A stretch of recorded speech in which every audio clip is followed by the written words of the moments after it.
Olá, meus queridos do programa Foro de Moscou, hoje, sexta-feira, 27 de março. Sextou, viu, Bruno? Mas sextou na quarentena não tem graça, né?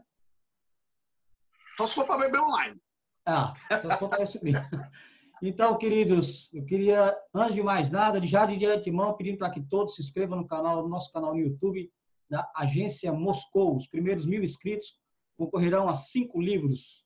Hoje estaremos também com a presença do jornalista Saulo Vale, da Super TV, e também, ele, na verdade, não dá nem para dizer quantos veículos de comunicação o Saulo Vale trabalha, acho que entre rádio, TV, internet, ele está em todos os lugares. O Bruno está mostrando os livros aí, mas se vocês quiserem ver com mais detalhes, no nosso Instagram, siga lá, @Agência Moscou, está lá a foto de todas as capinhas de todos os livros.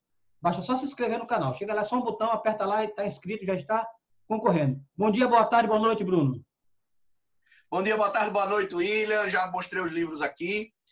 Você se inscrevendo no canal, você está concorrendo. Os 1000 primeiros inscritos vão participar do sorteio. É uma peleja. A última vez que eu olhei, a gente estava com quase 700 inscritos, viu, William? Sim, é verdade. A gente já ultrapassou. Se a gente tiver ultrapassado, já atingimos a meta da semana de 100 inscritos. Viu, Saulo? Desde que começou o programa, a gente está tendo 100 inscritos por semana no canal. A gente está mantendo essa média. Estou acompanhando. Então, bom dia, boa tarde, boa noite, Saulo. Bom dia, boa tarde, boa noite, Saulo. Bom dia, boa tarde, boa noite, boa quarentena, né? Bruno Barreto, William Robson. Alegria de estar aqui. Fazia um tempo que eu tinha essa dívida de participar aqui do Fórum de Moscou. Graças a Deus que deu tudo certo. A gente combinou aí as agendas e agora é uma alegria estar aqui com vocês, na boa companhia de vocês. E legal, muito bom receber, Saulo. William, só para fazer aquele reforço que a gente não pode esquecer, viu? Se gostou do programa, curta. Não gostou, pode botar o dedinho para baixo, é seu direito, faz parte. Comente, deixe a sua opinião sobre os assuntos discutidos. William, eu tenho reparado que nos últimos programas aumentou bastante o número de comentários. Antes não tinha tantos, hoje já está praticamente 100% dos programas tendo comentários. Então, é fundamental a gente saber o que vocês pensam, o seu feedback, e a gente avalia tudo que vocês sugerem, inclusive. Então, e eu adoro quando aparece um e me chama de comunista.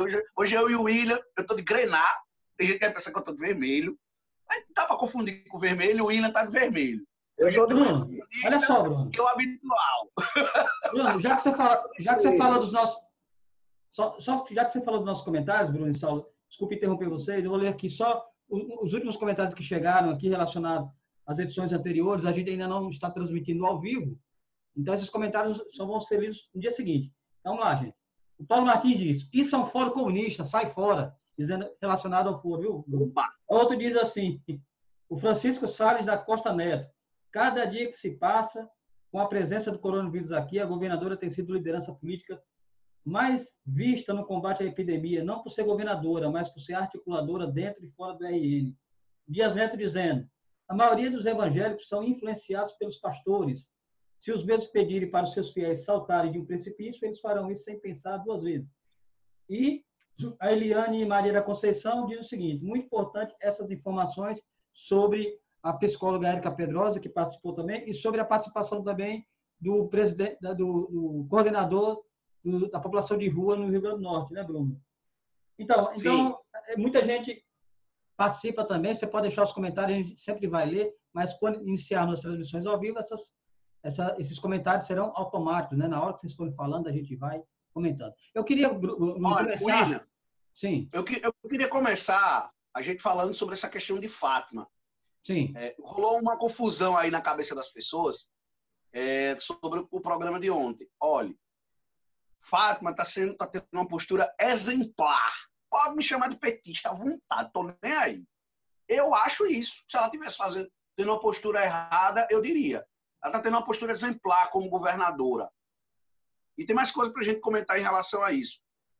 O problema, o erro de Fátima até agora no processo foi ter baixado a cabeça para os antipetistas que fizeram moído para ela suspender o contrato da propaganda. E agora, que a gente vai comentar mais na frente, o Bolsonaro foi lá, fez um contrato agora de 4.800.000 sem licitação,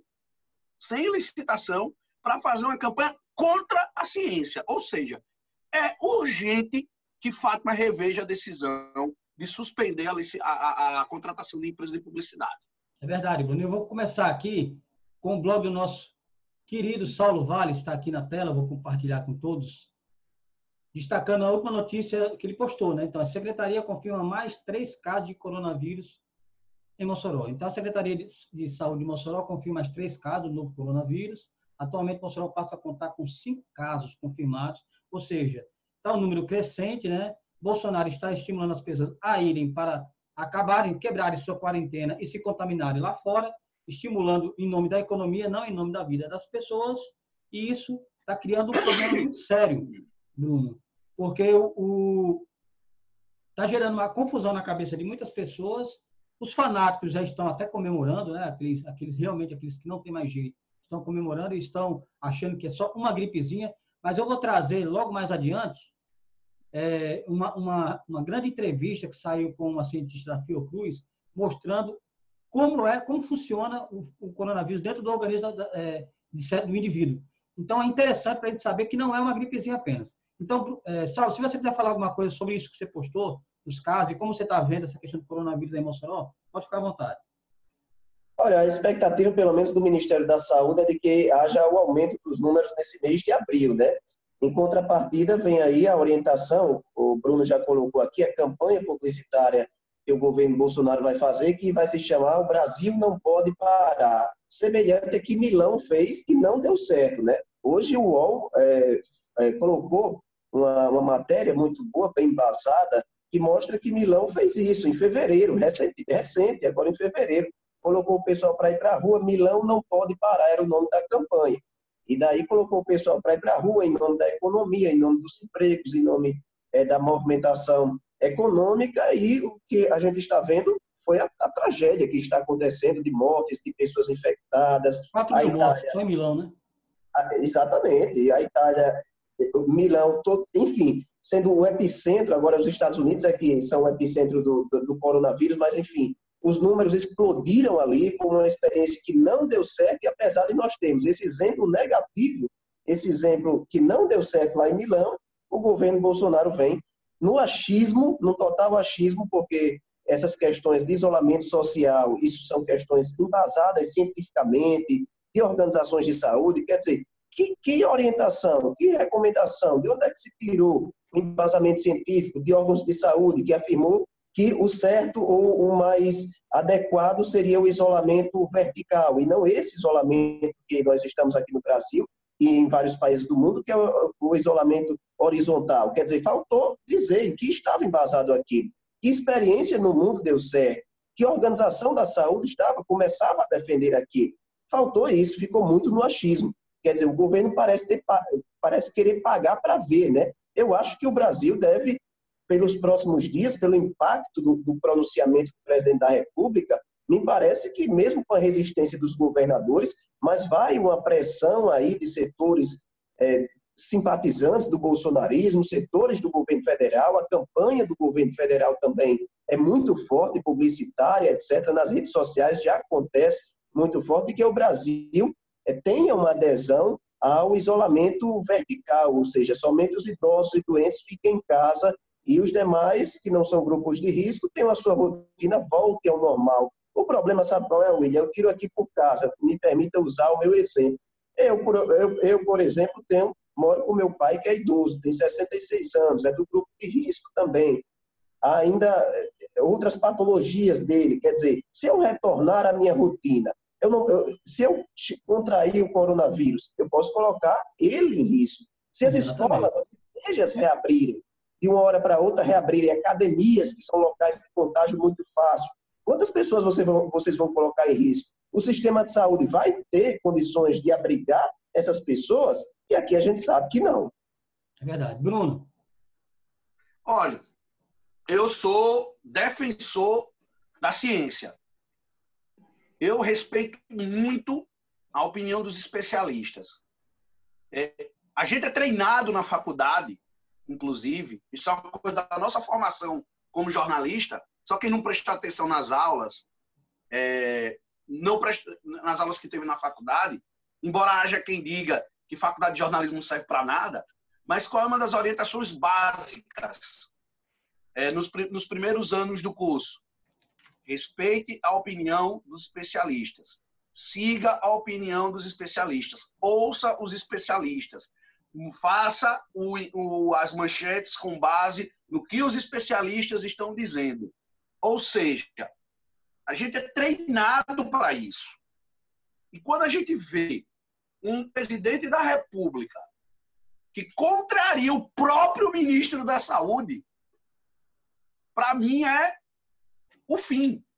Ora, se eu tenho um especialista em saúde pública, vários dizendo que é para todo mundo ficar em casa, manter quarentena, que onde fez quarentena deu certo, onde fez quarentena foi possível evitar que o coronavírus se espalhasse. Por que cargas d'água eu vou sair? Qual era o problema? Que muita gente ainda não entendeu. A questão é que não existe o conflito economia versus saúde. Não. O que existe é a necessidade de fazer quarentena e a necessidade do governo intervir para minimizar os prejuízos. Ontem, a velha política, entre aspas, deu uma grande lição do quanto ela é importante para o país.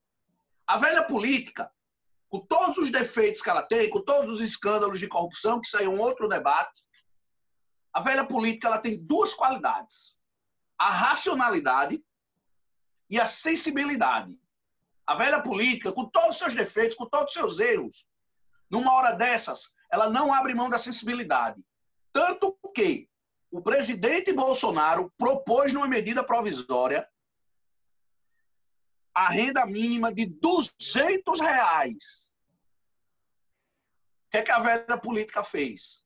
Se articulou, conversou, porque velha política conversa, construiu um consenso, que essa também é uma outra grande virtude da velha política, e aí saiu uma renda básica de R$1.200, de até R$1.200. Bruno, eu queria segurar só esse assunto, porque também vai falar sobre isso, está na pauta, certo? Eu queria mostrar, dentro do que você colocou aí sobre a questão científica, né, o que o Flávio Dino falou, né, no Twitter. Então, ele diz assim: editei agora decreto estabelecendo a suspensão das aulas até o dia 3 de abril, próxima sexta, quando será feita a nova avaliação com base em orientação científica dos profissionais de saúde e à luz dos dados existentes no Maranhão. Sobre outras atividades que geram aglomerações e grande circulação de pessoas, não vamos rever decisões com base em achismos ou terraplanismos sanitários. Eu acredito na ciência e nos profissionais de saúde, não em ficções irresponsáveis. Entendo e compartilho da angústia dos que querem a célere cessação de medidas excepcionais. Assim que houver apoio científico dos profissionais de saúde, farei a revisão das medidas preventivas com a máxima seriedade e velocidade. Flávio Dino, como os demais governadores, inclusive a Fátima, né, inclusive também o Witzel e alguns bolsonaristas que romperam com o bolsonarismo, como o Witzel, o Caiado, né, o Dória, até só sobrou mesmo o governador de Roraima, todos eles estão acreditando na ciência, reforçando o isolamento. Dória lançou agora um decreto reforçando ainda mais, deixando o isolamento ainda mais duro. Ou seja, aqui também, né, a Fátima também reforçou o isolamento, a quarentena, e Bolsonaro está agora querendo fazer uma campanha para levar os seus fanáticos e aquelas pessoas para para as ruas, né, para trazer essa contaminação. Então, Flávio Dino dá um exemplo aí, né, Bruno, quando ele se embasa na ciência, não em terraplanismo sanitário, né, como ele falou. Olha, eu adorei a expressão terraplanismo sanitário. Flávio Dino, ele está cada vez ficando maior na politicamente. Eu entendo que na falta que Flávio Dino é o verdadeiro sucessor de Lula pela esquerda. Ele está se configurando nisso. Claro que ele vai precisar ir para um partido maior, para o PT ou para o PSB, enfim. Flávio Dino é um cara que tem gerado muita admiração, inclusive respeito. Ele tem o respeito de muitos antipetistas. Então, ele pode construir uma alternativa de esquerda ele tem sido fantástico. Ele tem liderado os governadores do Nordeste. Então, ele tem tomado posturas exemplares. Como tem até o Wilson Witzel, William Robson e Saulo, tem sido exemplar nesse momento. O Wilson Witzel, que é um cara que eu considero a direita de Bolsonaro. Até o farsante de João Dória, que eu concordo com o Ciro, tem sido exemplar. Ronaldo Caiado, a despeito de ter uma série de divergências, mas ele é um cara racional, é um dos políticos mais preparados do país. Ele não suportou a loucura de Bolsonaro e rompeu. Porque a gente tem que parar também, a direita não é um poço de ignorância. Tem gente preparada na direita. Ronaldo Caiado é uma pessoa preparada. Então, a direita não é só um poço de ignorância. Tem os toscos, mas como na esquerda também tem gente tosca. Então, a gente precisa refletir a importância agora de seguir a orientação dos especialistas. Isso aqui não é ciência humana.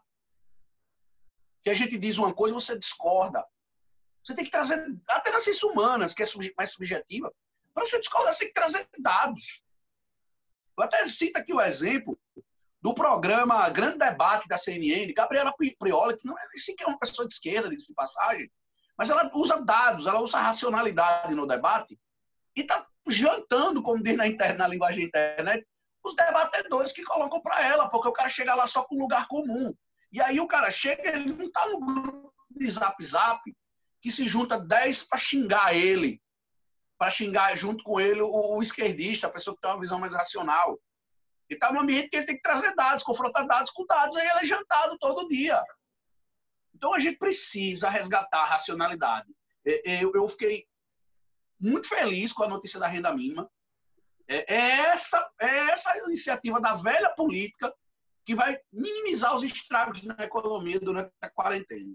E é isso que a gente vai falar agora, Saulo e Bruno. Eu vou compartilhar aqui o material aqui do Saiba Mais, do Rafael Duarte, falando: Câmara aprova auxílio de R$600 para pessoas de baixa renda durante a epidemia. E pode chegar a 1.200 em casos de família, né? Mas em caso individual pode chegar a R$600 uma ajuda por 3 meses. Isso aí, segundo Rodrigo Maia, diz que o apoio do governo dá segurança de que a proposta será sancionada. O governo sugeriu R$200 inicialmente, mas nós dissemos que não menos de 500 aceitávamos. O importante nesse momento é que o Congresso, junto com o governo, encontrou a solução. Isso nos dá certeza de que o projeto será sancionado após a aprovação do Senado nos próximos dias. A gente está vendo que não é Bolsonaro que está governando, né? Quem está governando é o Legislativo e o Judiciário quando chamado. Você concorda, Saulo? Concordo, sim. Essa é a primeira sinalização, inclusive, para, vamos dizer, distribuição de renda em pessoas de baixa renda, né? Em desempregados, em microempreendedor individual, em pessoas que recebem programas assistenciais do governo, que vão poder trocar o Bolsa Família temporariamente por esse auxílio. Até então, o governo não tinha sinalizado para uma ajuda a essas pessoas. E o governo precisa sinalizar para uma ajuda dessas pessoas. Eu entrevistei recentemente um economista e ele falou justamente isso. O governo até então estava acenando muito para empresários, para setores da aviação, para os grandes, mas aí os pequenos, quem não tem, o que é que é fazer? E muita gente diz, mas onde é que o governo vai tirar o dinheiro se a economia parar? Como é que o governo vai distribuir dinheiro, vamos dizer, para as pessoas mais pobres? Mas aí o economista até lembrou muito bem, ele disse, é o momento do governo se endividar. O governo faz as dívidas, pede emprestado e depois ajeita isso daí. Porque o que está em jogo é justamente a vida das pessoas, né? Muita gente está aflita, claro, eu entendo, sem saber o do amanhã, o que é que virá, e o governo precisa acenar para essas pessoas. Ontem eu assisti e o Trump, o presidente dos Estados Unidos, vai distribuir cerca de $1 trilhão de dólares para as pessoas que estão aí desempregadas, para as pessoas que estão de baixa renda, afetadas com esse novo coronavírus, porque os Estados Unidos também ainda estão em isolamento social. Enfim, o governo precisava acenar, essa é a primeira medida, eu acho que precisam vir muitas ainda, outras medidas. A gente não sabe até enquanto isso vai durar, até enquanto o isolamento social vai ter de durar.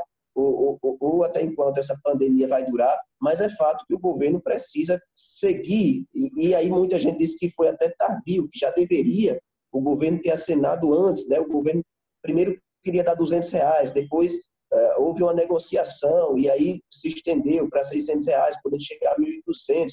Quer dizer, ainda que muito lentamente, ainda que demorou muito tempo, mas se começa a ver aí alguma sinalização para as pessoas de baixa renda, que são também, que devem ser as principais preocupações também do governo. Bruno. Olha, a preocupação primordial, concordo com o Saulo, a preocupação primordial é salvar as pessoas. Como é que você salva as pessoas? Mantendo elas distantes da possibilidade de contágio do coronavírus e garantindo que elas tenham água, luz, internet, que é fundamental, principalmente para a questão da saúde mental, você tem o que fazer, assistir um filme no streaming, jogar uma conversa fora num grupo de zap, e manter as pessoas alimentadas. E eu defendo sempre, bote o dinheiro na mão das pessoas, para elas irem na farmácia, irem no supermercado. O resto a gente vê depois. A indústria não está dando certo, faz como faz na guerra. Vai lá, fabrica parafuso, vamos fabricar respirador. Porque outro problema, viu? A questão do respirador não é falta de dinheiro, é falta de respirador. Tanto é que uma das medidas, enquanto o Bolsonaro fala besteira, o governo dele faz outra coisa. O governo de Bolsonaro proibiu exportar respiradores. A mão do Estado, viu, William? A mão visível do Estado intervindo na economia. O Bruno, eu queria aproveitar essa questão que você falou do abastecimento. Já há um movimento, viu, de caminhoneiros para fazer greve. Caminhoneiros. Mas olha só, os caminhoneiros querem fazer greve porque eles estão revoltados porque está tudo parado. Então, eles ameaçam parar se o comércio não reabrir. Então, o grupo de caminhoneiros diz que não vai correr o risco sozinho e assume o discurso bolsonarista de que a economia precisa voltar a funcionar. O Brasil 247 teve acesso a vídeos de grupos de caminhoneiros bolsonaristas afirmando que vão fechar todas as estradas e a população passará fome por falta de produtos.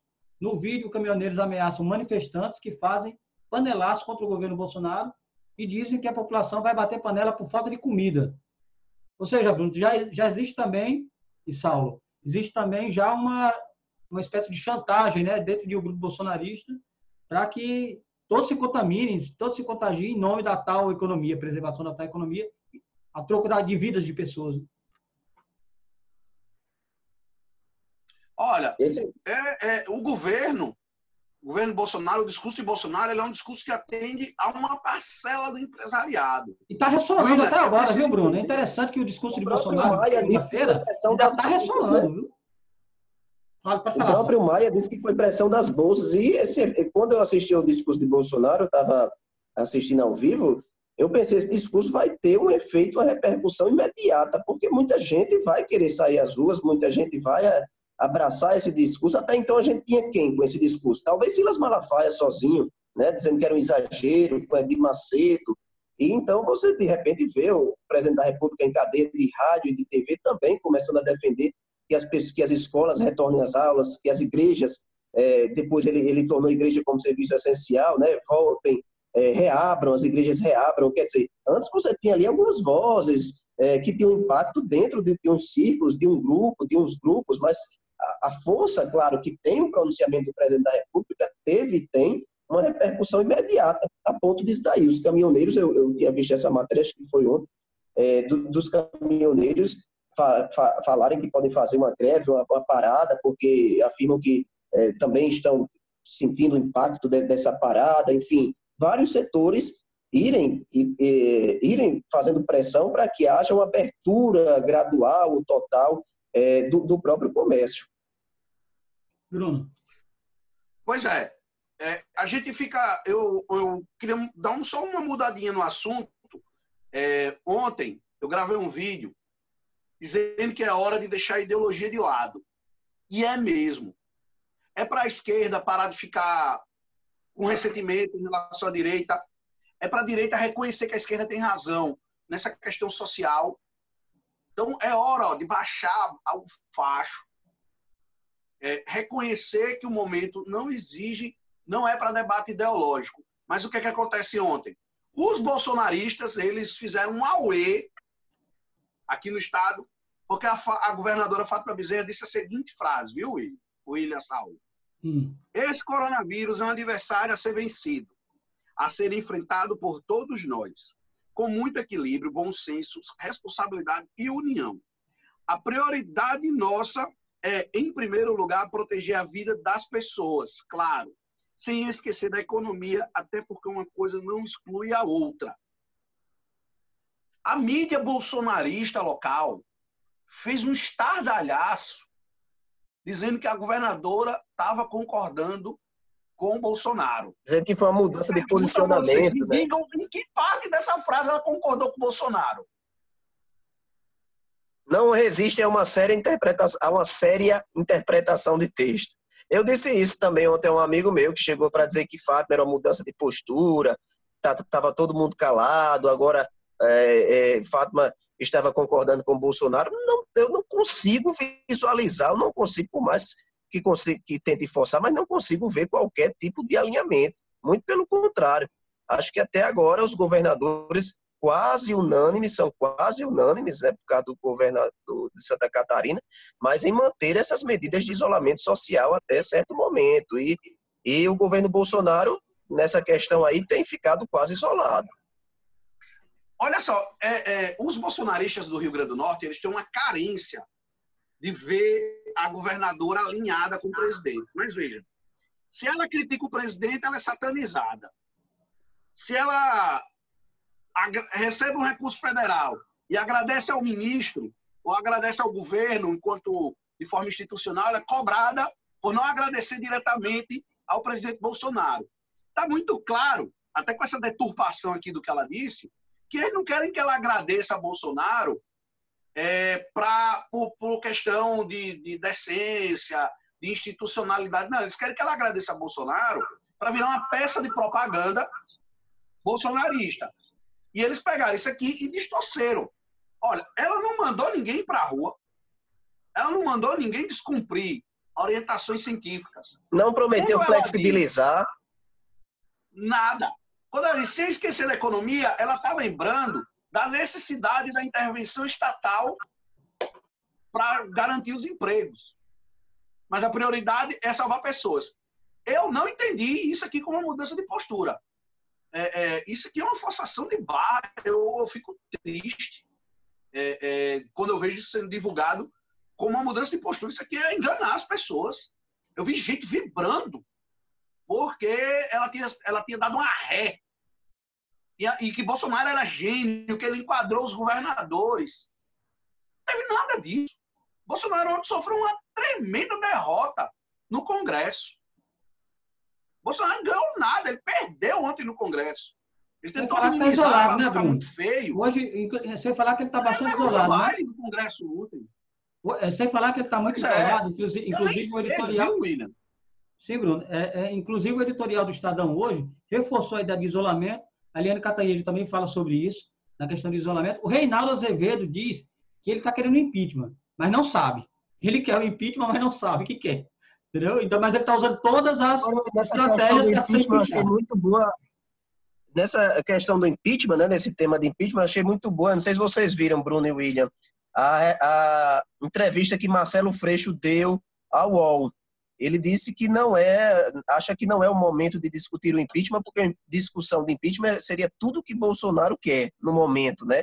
Ele acredita que a discussão vai vir no momento em qualquer outro momento, mas que esse não seria o momento atual de pautar na Câmara, e daí ia levar 6 meses de tramitação, vamos dizer assim, na Câmara, de assunto de impeachment. Ele acha que isso é justamente fazer o que Bolsonaro quer se a Câmara chegasse e pautasse, de repente Rodrigo Maia recebesse pedidos de impeachment ali do presidente Bolsonaro. Eu achei que foi uma entrevista muito lúcida, porque justamente ele disse assim, se colocasse em pauta o impeachment, a Câmara começasse concomitantemente a essa pandemia a discutir impeachment, então Bolsonaro teria, sei lá, 30% de pessoas de exército que se levantariam a favor dele, né, dos bolsonaristas ainda, que Para se ser levantam. otimista, né, Saulo?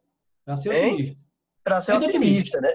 Para ser otimista. Então, isso seria tudo que ele queria no momento, desviar o foco também, os focos das ações do governo, enfim. Eu acho que também esse não é o momento de discutir aí, e eu achei muito lúcido essa entrevista, que é de um membro da oposição, de discutir essa questão do impeachment. Eu queria mostrar para vocês aqui, essa entrevista aqui do Witzel, está aqui a tela, Bruno. Não sei se vocês estão conseguindo ver. O Witzel, esse título aqui, que saiu na entrevista do Witzel para a Folha de São Paulo, dizendo o seguinte: ministro confunde e Bolsonaro tem de ir à TV desfazer o que fez. O governador do Rio de Janeiro afirma que o presidente incide em desvio de finalidade se não recuar da fala sobre o coronavírus. Existe um risco, e a gente já sabe disso, porque o Intercept noticiou ontem, que a ABIN avisou para Bolsonaro que 5.500 pessoas morrerão até o dia 7 de abril, se não mantiver a quarentena. 5.500 pessoas. O Brasil já está numa ascendência de casos, considerando o 30º dia desde a descoberta do primeiro caso, maior, só perdendo para a China.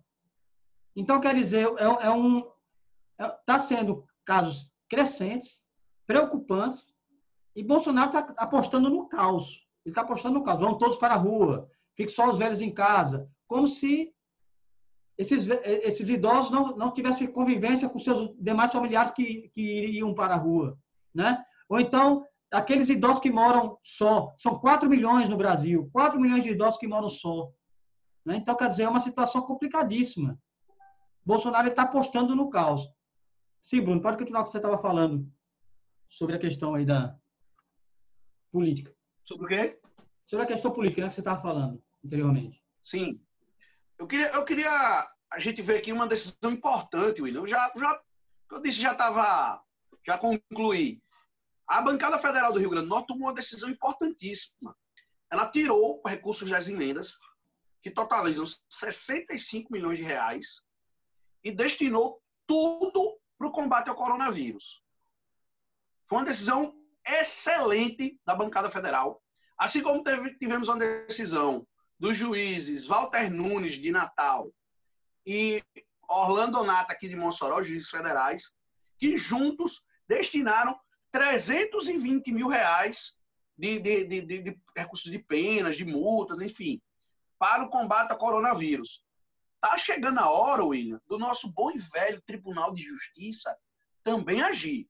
Isso. O Tribunal de Justiça precisa agir. Os deputados estaduais da Assembleia Legislativa já estão se articulando para remanejar tudo que eles tiverem de emendas para o combate ao coronavírus. Agora, diga a vocês, como é que os vereadores de Mossoró vão fazer isso? Se não tem, se as emendas não são aceitas, não são liberadas, hein? Olhe, o povo de Mossoró cai numa pilha de radialista despolitizado de culpar o vereador no que é culpa da prefeitura. Para não brigar com o prefeito de plantão, o cara diz, cadê os vereadores? Não sei o que não, né? Cadê os vereadores? Não, cadê a prefeitura? O vereador tem poder de nada. O poder do vereador é desse tamanhinho. E cada vereador de Mossoró tem direito a 300 mil reais em emendas. Só que os sabujos da bancada governista, eu compreendo o processo político, mas o que acontece aqui em Mossoró é vergonhoso. Os sabujos da bancada governista não só não apresentam as emendas, não usam a sua cota, como derrubam as dos que tentam usar. Aí depois Bruno, derrubam suas próprias emendas. Suas próprias emendas. Aí depois eles acham ruim quando o cidadão vai para a rede social cobrar, dizer que o vereador não faz nada. O vereador faz muita coisa. Eu acho injusto. Mas eles dão margem para isso com essa atitude boba, de ficar derrubando as próprias emendas para ser subserviente em relação ao palácio. E a próxima pessoa, que você está na cadeira de prefeito de Mossoró, precisa entender que a cidade precisa dessa evolução institucional. Tem que ter as emendas dos vereadores. Respeita. A cota é pouca, Saulo. É nada no orçamento geral. É uma cota de 300 mil por vereador. Multiplica aí, eu acho que não dá 5 milhões. É um valor baixo, gente. Não dá um valor muito alto no orçamento, e eles têm o direito de participar em nível federal, em nível estadual. Todo mundo colabora com emendas. O vereador tem um direito. Aliás, é um dever dele. Ele tem que ter o que prestar contas ao seu bairro. O vereador não consegue um calçamento porque é da oposição. E os da situação também não conseguem por via emenda. Institucional em Mossoró também. E eu digo, os da situação via emenda também não conseguem. Não conseguem. Sabe como é que eles conseguem? Indo com o Pires na mão, na secretaria, conseguir alguma coisa, alguma migalha para levar. Ou, na verdade, eles não precisariam disso. Levando Esse requerimento. problema não é exclusivo da gestão de Rosalba, não. Teve com Silveira, teve com Cláudia, com Fafá, com a própria Rosalba lá atrás. É um problema permanente. E a gente precisa dessa evolução institucional e precisa de alguém que lidere a Câmara para se impor. Porque até agora o que eu tenho visto na Câmara é uma liderança preocupada em barrar a verba de gabinete, que é um absurdo. As pessoas precisam compreender o que é uma verba de gabinete. Verba de gabinete não é luxo. Verba de gabinete é para o vereador prestar conta do mandato. Ele tem a obrigação. Existe um princípio constitucional da publicidade. O político, o gestor público, o parlamentar, ele tem a obrigação de prestar contas. O parlamentar, ele precisa ter um material de escritório. Papel higiênico eles não podem comprar. Então, verba de gabinete não é um absurdo. O problema é que a verba de gabinete que tinha antes era distorcida. Aí a imprensa precisa explicar essas coisas. Tem que ter coragem, sabe, William? Tem que ter coragem, tem que dar a cara para bater, para explicar às pessoas o que é. Tem que explicar para que serve uma propaganda num momento de pandemia e não reproduzir o discurso de gritaria de rede social. Aí precisa ter coragem. Tem que explicar, as pessoas precisam saber para que servem as coisas, para que serve uma publicidade institucional. Para com essa hipocrisia. Você fica recebendo publicidade de prefeitura, de não sei quem, e quando você não gosta de quem está no governo, você diz que é contra. Não. Vamos tratar as coisas de forma racional. Aí Rosalba aumenta 60% da comunicação no ano de eleição e ninguém diz nada. Então aí tem que botar a bola no chão e tratar o debate de forma racional. Então, falando em botar a bola no chão, Bruno, eu vou colocar a bola aqui no chão para a gente voltar ao tema do Covid. Aí é o seguinte, mostrando uma entrevista muito interessante, isso aqui eu gostaria de compartilhar para vocês, para mostrar que uma entrevista com a pneumologista Margarete Dalcomo, da Fiocruz, que saiu no jornal de hoje, da edição de hoje do jornal O Globo, ela falando sobre a gravidade do que é o Covid-19. Muita gente acha que é uma gripezinha, um resfriadinho, como diz o Bolsonaro. Muita gente está indo para a rua acreditando que é só uma gripezinha, que só os idosos é que são o grupo realmente de maior risco. Não. A gente volta a falar que o primeiro caso de coronavírus no RM foi de uma jovem de 24 anos. Então, não é uma coisa só de idoso. Então, nessa entrevista, Bruno, eu queria só citar dois trechos da entrevista que ela coloca, quando o repórter pergunta como ela é, como o Covid-19 é. Ela diz assim, sobre a pneumonia. A pneumonia do Covid-19 é muito diferente da comum. Ela se caracteriza por ser intersticial e que evolui com fibrose pulmonar, muitas vezes precoce. As tomografias dos pulmões mostram marcas que se parecem com fibroses antigas. Nunca vimos isso antes. E isso é só parte do problema. Aí outra pergunta. E o que mais? O processo inflamatório é muito grande. A Covid-19 causa uma imensa inflamação. Ela começa pelos pulmões, mas depois se espalha pelo corpo, pega outros órgãos. Aí, como é a evolução dos casos graves? A maioria começa como uma gripe comum e evolui rapidamente para a insuficiência respiratória aguda, decorrente de uma pneumonia. Mas a inflamação é tão grande que leva a sepse, ou seja, a inflamação generalizada. Todo o corpo começa a sofrer e falhar. Na terceira fase, vemos o paciente sofrer a síndrome de angústia respiratória. Muitos não voltam dessa fase. Então, ela mostra aqui, Bruno, como a gravidade da Covid-19 em casos respiratórios que levam à morte.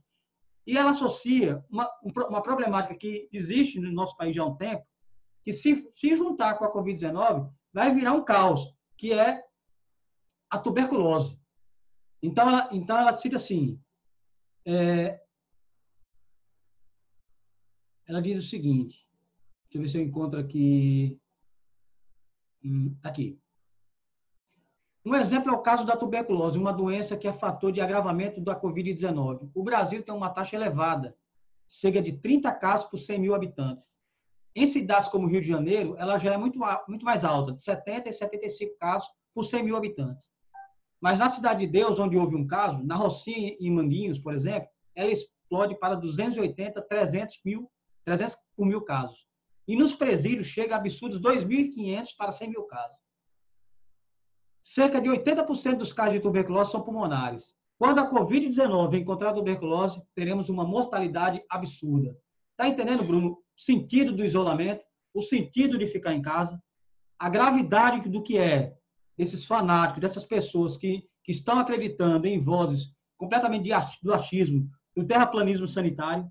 Está imaginando o que significa levar esse vírus para as pessoas, as mais vulneráveis ou não, pode ser o jovem também, porque ao atingir a questão pulmonar, qualquer situação vai se agravando, parece que vai surgindo uma gripe, mas depois se torna uma coisa grave e não há respirador para todo mundo. Vai chegar momentos em que, se houver essa liberação total, se o fim da quarentena ocorrer, o sistema de saúde não vai ter condições, não vai ter respirador suficiente para uma quantidade de pessoas com problemas pulmonares decorrente da Covid-19. E Saulo?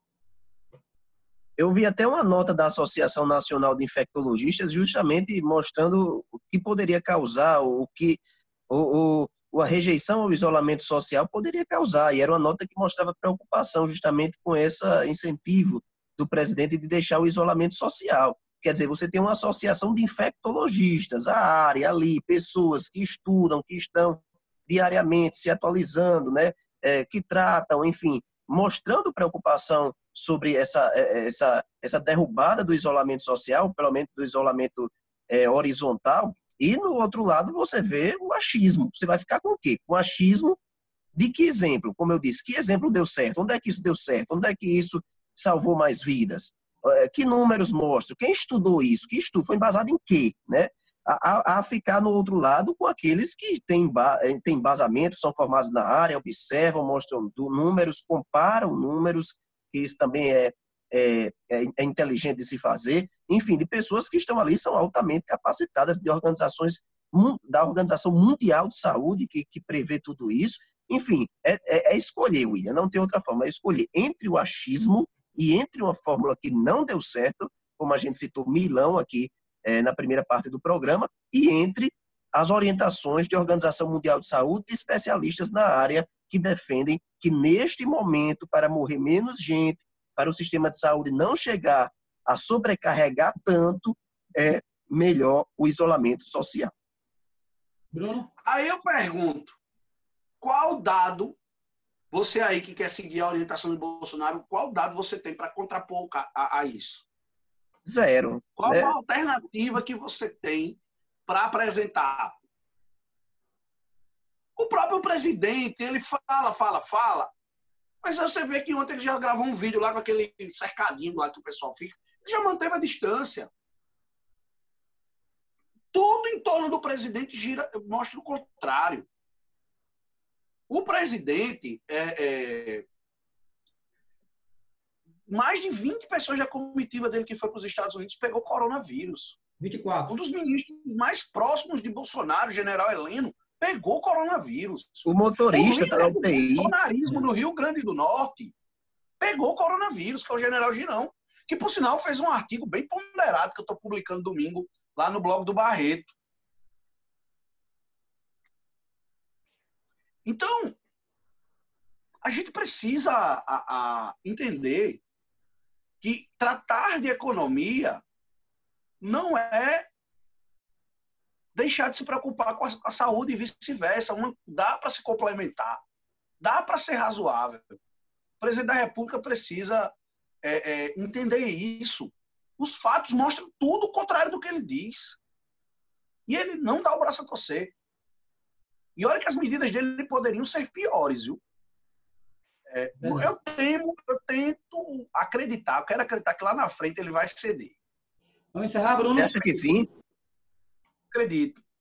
Vai ter uma hora que ele vai ceder. Olha, eu estava olhando aqui de Minas. Eu acho que ele empurra por um bom tempo ainda. Eu acho que ele empurra ainda um bom tempo defendendo o isolamento vertical, baseado na pressão das bolsas e de alguns setores da igreja evangélica. Eu acho que ele não cede. Eu acho que ele não cede porque ele não está governando. Ele vai ser isolado. Ele causa mais repulsa. O mercado financeiro é um troço que cada dia me causa mais repulsa. O mercado financeiro tem que ficar na dele. É um bando de vagabundo que fica apostando. O mercado financeiro é uma loteria, é uma jogatina. Bater a real. É uma jogatina que dita as normas. É um jogo. Você vende uma ação, fica lá ganhando dinheiro. Aí você pega aquele dinheiro, investe em outra ação, vai esperar ela subir de valor e você vender. Resumindo, é isso. É uma jogatina. Então, a gente fica na mão de um bando de jogador de baralho legalizado.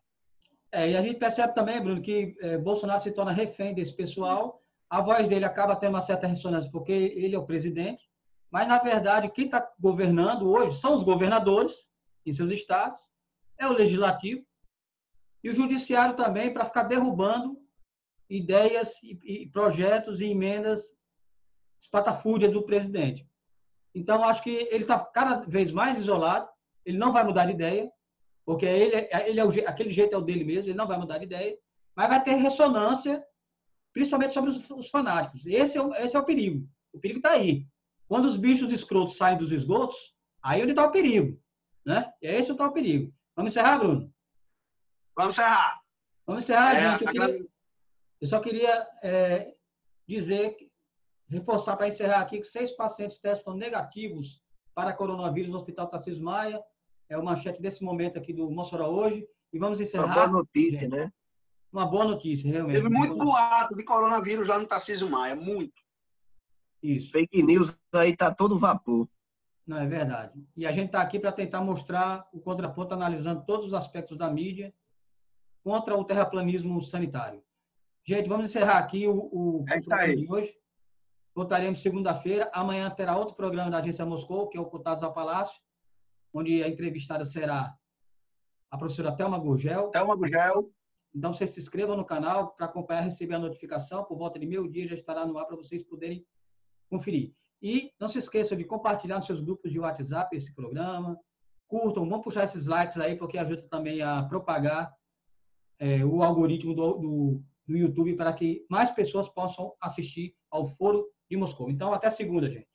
Obrigado, Saulo. Obrigado aí pela participação, pessoal. Gostei muito de estar aqui com vocês. Valeu, Saulo. Obrigado. Um abração.